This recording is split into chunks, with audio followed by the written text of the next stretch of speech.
So yep, we fixed the monorail. We just, beat up a few monsters. Probably sent them back to their demonic realm of magic and science. Well, all the same, we fixed the train. And now we can use it to get around however we want. And we get some rope now. So what is this rope for, you may ask? Well, that is a good question. But we will find out soon enough.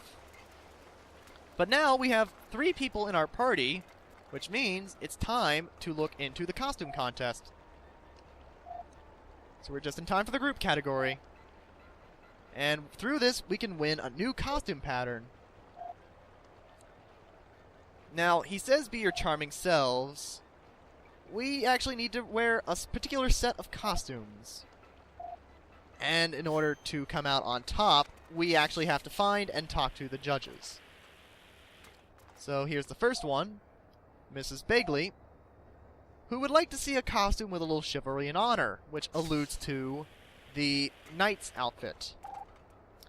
Here's one of the pirates who's happy we saved the arcade. Unfortunately, we get no free plays. That's unfortunately a misgiving. Now, the second judge is over here, Mrs. Kim, and she wants something with a bit more depth. Something educational. Something historical, maybe, like the Statue of Liberty. And this is the last of the judges, Here we go again. Mendoza. Mr. Mendoza. And he doesn't like all these old-fashioned costumes. He wants something more high-tech. Now, don't let this confuse you for the Space Warrior costume, although I've never actually tried it. Maybe they'll like the Space Warrior costume, I don't know. But the robot works, so all we really need to do is just switch Everett to the knight's outfit, and let's go back and re-enter the show, and see how well we do. So let's go in and see if we win. We are the Auburn Pines Monster Hunters. So we impressed Mrs. Begley, Mr. Mendoza, muy bueno, and Mrs. Kim. So we impressed all 3 judges, which means the winner is us! Yay! And for winning the contest, we get the unicorn costume pattern. And some quest experience, of course. So let's see what costumes we have in the works now. We have the unicorn, and we have this one here that we don't know about. And we got the pumpkin, which we won't be able to complete until the next area, unfortunately. But yeah, we're well on our way to completing the next 2 costumes. So, now that we're on our way, let's check out the second floor. Actually, I think I want to come up on the other side. Yeah, let's go up the other side. I can kind of shortcut to what we need to do on that side a bit better. So here's the second floor. It looks pretty barren, to be honest. But there's the monorail right there. Here's another hiding kid. And you can actually use the actually, no, I should use the monorail, actually, just to show off a few things. So let's hop in it here. And we ride back to this point, which is the central station. So we can hop back in, and this will actually take us back over here. So those barricades are now out of the way, which means we are free to go anywhere on, like, the back area of the mall here. But you might also notice the sarcophagi is open, as I pointed out before. Sarcophagus, even. There I go with grammar again. So, if you want to, you can actually hop back into this sarcophagi, which I will, just to show it off. And now we're back in Auburn Pines. So this must be how they've been getting around. And you might also notice the grubbins in this area actually respawned. Now, I don't believe they respawn in the houses, but then again, I never actually double-checked. In any case, you can now get around a lot faster thanks to these... Well, not even just faster. This is how you get back to previous areas. But yeah, so now we can use this sarcophagi to go back to Auburn Pines if we wanted to, but, well, I don't need to. So, let's just head out here. Let's actually save, just in case. And let's head back down to the main floor. Head over here. And let's head back up a floor. And let's see what we can find around here. Well, first of all, we can hit this trash can for some more candy. And let's hit up another store. Oh no, not another one. And another level up. Alright, we're really starting to soar through the levels, aren't we? Now, who are these kids here? Derek and Ninja, who's looking for monster hunters. Yeah, we've been slaying monsters all night. I don't know if I feel comfortable answering that question. I think Reynolds actually understands what they're what? Okay. That's still not any better. I really hope the horns they're talking about are not those kinds of horns.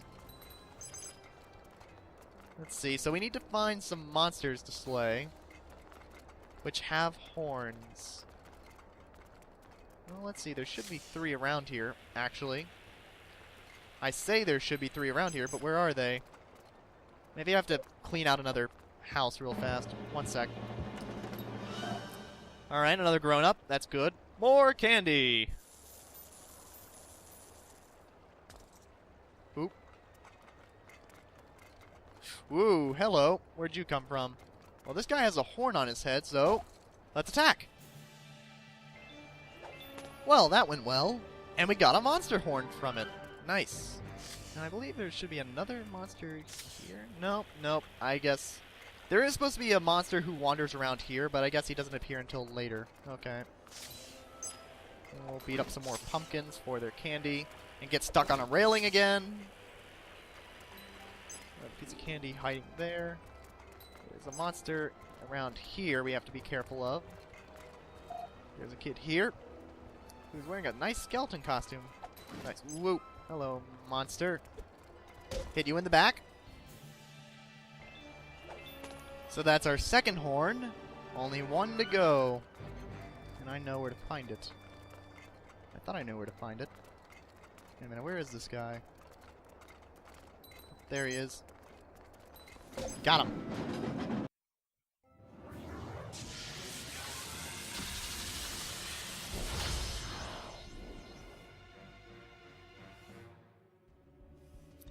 Okay, you know what? This is actually a pretty good battle to show off what's basically going to be my game-winning strategy for the rest of the game.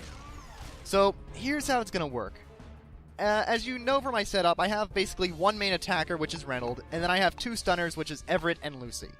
So the idea is, I want to send Reynolds after the least threatening of the 3 opponents in this battle. Like, this is the optimum battle, which is 3 opponents. So go after the one who is the least threat, in this case the guardsman, because all he can do is a physical attack.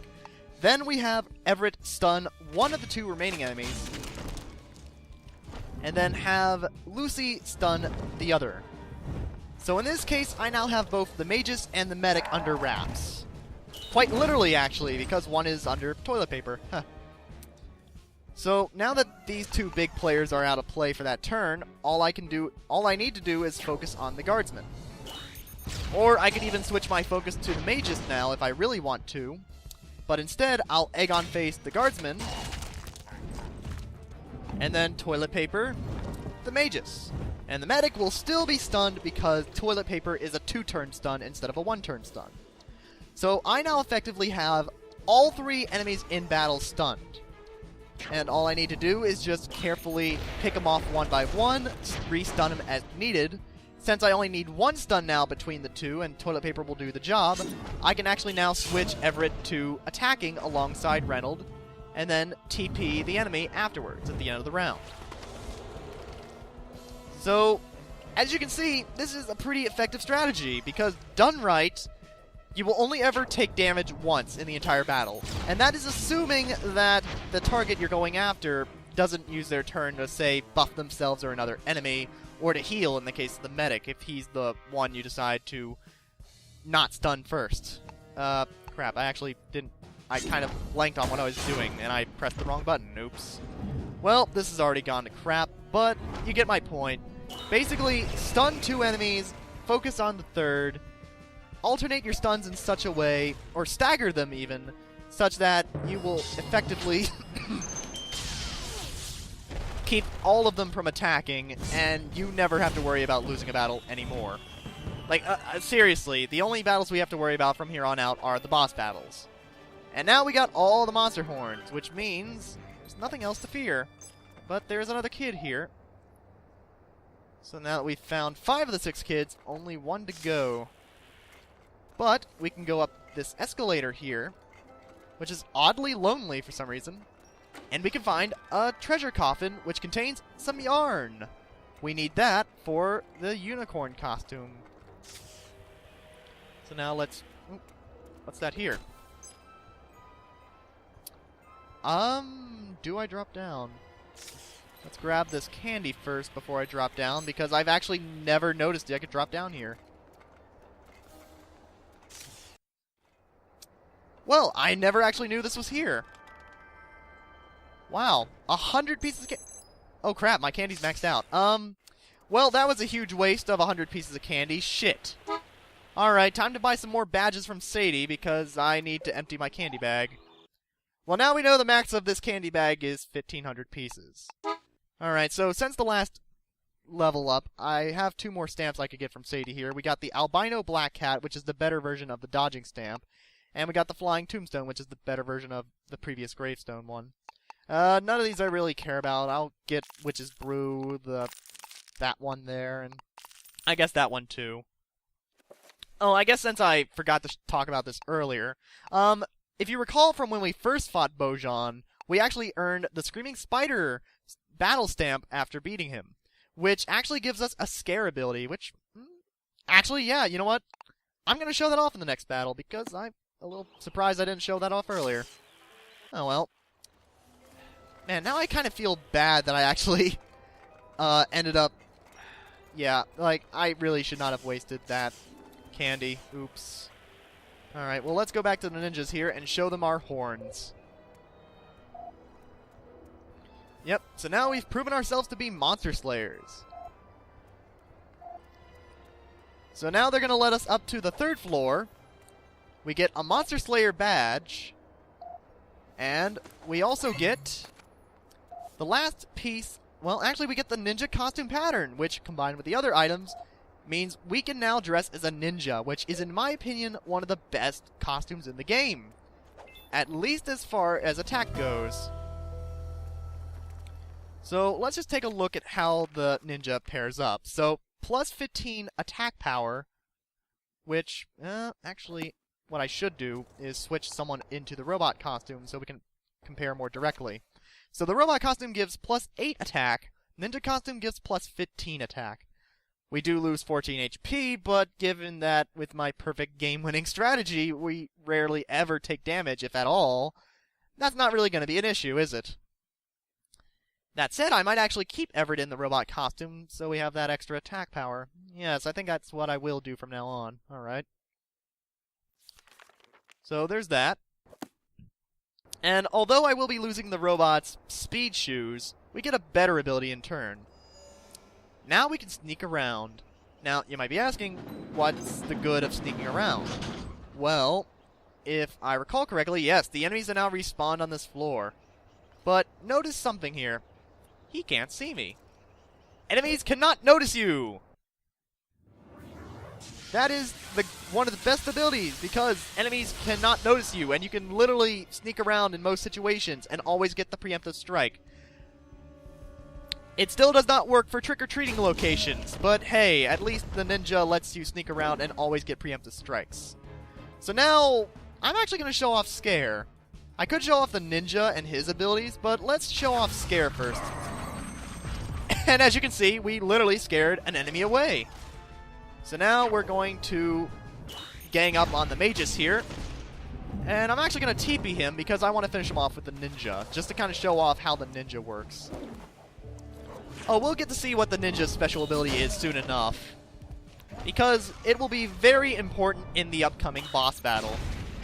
Oh, like that's a spoiler that there's going to be another boss battle.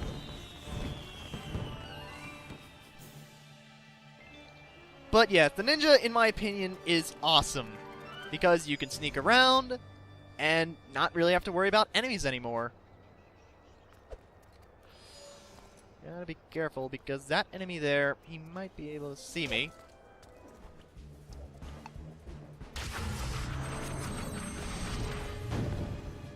Okay. Off he goes. So I guess maybe I should actually explain what Scare does, to be honest. It's basically a chance of an instant KO, you could almost say, on an enemy. A chance for them to run away screaming. And it's not like Final Fantasy where, like, if you say the Expel magic or something like that, you don't get any experience at the end of the battle. You still get experience and other things from defeating the enemy. It's just, it's a chance for an instant KO, and it can save you a lot of headaches. Which is why I really do prefer it to say, like, I don't know, it's a good thing to have, like, in my ultimate setup. But the thing to note about Scare is that it will not always work. I don't know the exact percentage. It's supposed to have a relatively low chance of success. And yet, I always seem to get it to work. I just noticed something. Are these guys actually leaking sweat or something? What the fuck? Well, that was a pretty disturbing revelation in that battle. Ugh. Let's just go back to cleaning out the candy shops here. Did I clean out the one up here? Yes, I did. Okay, good. Oop. Probably another Trogbog over there. Oh, no, there's one right there. Oh, well, he can wait. We got another shop to clean out here of Trogballs. I give up.